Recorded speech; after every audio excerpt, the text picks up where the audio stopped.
पुणे की दक्षिण पश्चिम दिशा में स्थित रायरेश्वर का मंदिर बड़ा सुंदर स्थान था। सन 1645 में वहां एक विलक्षण घटना घटी। शिवाजी महाराज और आसपास की घाटी के कुछ मावले विचार विमर्श करने के लिए वहां इकट्ठे हुए थे।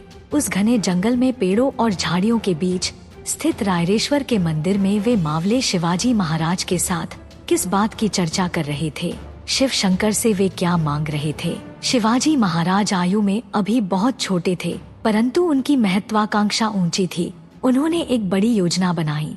शिव मंदिर में इकट्ठे हुए अपने साथियों से उन्होंने बड़े उत्साह और विश्वास के साथ कहा, साथियों, क्या आज मैं तुम्हें अपने मन की एक बात बताऊं? हमारे पिताजी शाहजीराजे बीजापुर के सरदार हैं। उन्होंने ही हमें यहाँ की जागीर का अधिकार दिया है। सब कुछ तो ठीक चल रहा है, मगर साथियों, मुझे इसमें जरा सी भी खुशी नहीं है। सुल्तान की जागीर से हम क्यों संतुष्ट रहें? दूसरों के हाथ से हम पानी क्यों पिए? हमारे चारों तरफ कई दूसरे राज्य हैं, उनमें प्रायः युद्ध चलते रहते हैं। इन युद्धों में हमारे आदमी व्यर्थ ही मरते हैं। बहुत से परिवार बेघर हो जाते हैं। हमारे प्रदेश की बर्बादी होती है। इतना सब सहकर भी हमें क्या मिलता है? पराधीनता। हम कितने दिनों तक इसे सहते रहेंगे? दूसरों के लिए हम कितने दिनों तक कटते मरते रहेंगे? बताइए, आप ही बताइए, जागीरों के लोभ से क्या हम इसे ऐसे ही चलने देंगे? शिवाजी महाराज आवेश के साथ बोल रहे थे। क्रोध से उनका चेहरा तमतमा रहा था। बोलते बोलते वे रुक गए, उन युवा साथियों की ओर देखने लगे। रायरेश्वर के मंदिर में इकट्ठे मावले शिवाजी महाराज की बातों से रोमांचित हो उठे। उन्हें नई दृष्टि मिली। उनमें से एक बोल उठा, बोलिए बालराजे, बोलिए, अपनी मनोकामना हमें बताइए। आप जो कहेंगे वो करने के लिए हम सब तैयार हैं। जी हाँ राजे, आप जो कहेंगे वही हम करेंगे, अपने प्राण भी देंगे। वे सभी तेजस्वी युवा वीर एक स्वर में बोल उठे। मावलों के इन शब्दों से शिवाजी महाराज उत्साहित हुए। एक एक की ओर देखते हुए वे खुशी से बोले, मित्रों, हमारा मार्ग निश्चित हो गया। अपने ध्येय के लिए हम सब प्रयत्न करेंगे। हम सब कष्ट उठाएंगे, सभी अपने प्राण अर्पण करने के लिए तैयार रहेंगे। हम सबका लक्ष्य है हिंदवी स्वराज्य। आपका, हमारा सबका स्वतंत्र राज्य स्थापित करना है। दूसरों की पराधीनता हमें स्वीकार नहीं है। उठो, इस रायरेश्वर को साक्षी मानकर हम प्रतिज्ञा करें। स्वराज्य स्थापना के लिए हम अपना सर्वस्व अर्पण करेंगे।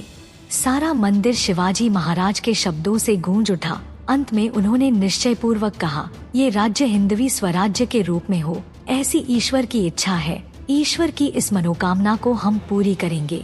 वे सारे मावले स्वराज्य की शपथ लेकर रायरेश्वर के मंदिर से बाहर आए। शिवाजी महाराज का मन भावाभिभूत हो गया। पुणे आते ही वे लाल महल में माँ साहेब के पास गए।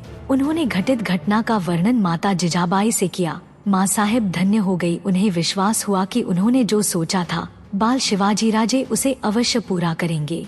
शिवाजी महाराज अपने नए कार्य में जुट गए। मावलों को लेकर वे तलवारबाजी करने लगे, घुड़सवारी करना, पहाड़ियों में दुर्गम मार्ग ढूंढना, दरों, घाटियों एवं गुप्त मार्गों आदि का निरीक्षण करना उनकी दिनचर्या हो गई। शिवाजी महाराज ने मावलों का हृदय जीत लिया। युवा मावले शिवाजी महाराज के लिए पागल हो गए। उनका मानना था कि जिएंगे तो शिवाजी महाराज के लिए और मरेंगे तो शिवाजी महाराज के लिए। शिवाजी महाराज की गतिविधियां समुद्र के ज्वार के समान बढ़ती गईं। शिवाजी महाराज ने पुणे के आसपास के सभी गढ़ और किलों का अपने साथियों के साथ निरीक्षण किया। उन्होंने गुप्त मार्ग, सुरंगे, तहखाने, गोला बारूद, अस्त्र शस्त्र तथा शत्रु सेना के स्थलों की पूरी जानकारी शीघ्र ही प्राप्त कर ली। जगह जगह कई देशमुख अपनी अपनी जागीर संभाले बैठे थे। उन्हें अपनी जागीर का बहुत लोभ था। वे जागीरों के लिए आपस में लड़ते रहते थे। इन झगड़ों में मराठों की शक्ति अनायास ही बर्बाद हो रही थी। ये बात शिवाजी महाराज ने अच्छी तरह जान ली थी। उन्होंने उसे रोकने का दृढ़ निश्चय किया। शिवाजी महाराज देशमुखों के गांवों में जाते और उन्हें ये बातें समझाते, उन्हें स्वराज्य के उद्देश्य से प्रभावित करते। शिवाजी महाराज ने अपनी मधुर वाणी से उन्हें अपना बना लिया, परंतु कुछ लोगों ने उनकी अवज्ञा की। उन्हें भी शिवाजी महाराज सही रास्ते पर ले आए। मराठों के आसी झगड़ों को उन्होंने समाप्त करवाया। सब उन्हें धन्यवाद देने लगे। मावल प्रदेश के झुंझारराव मरल, हैप्तराव शिलमकर, बाजी पासलकर, विठोजी शितोले, जेधे, पायगुड़े, बांदल आदि देशमुख शिवाजी महाराज की बात मानने लगे। मावल प्रांत में स्वराज्य की लहर तीव्र गति से बढ़ने लगी।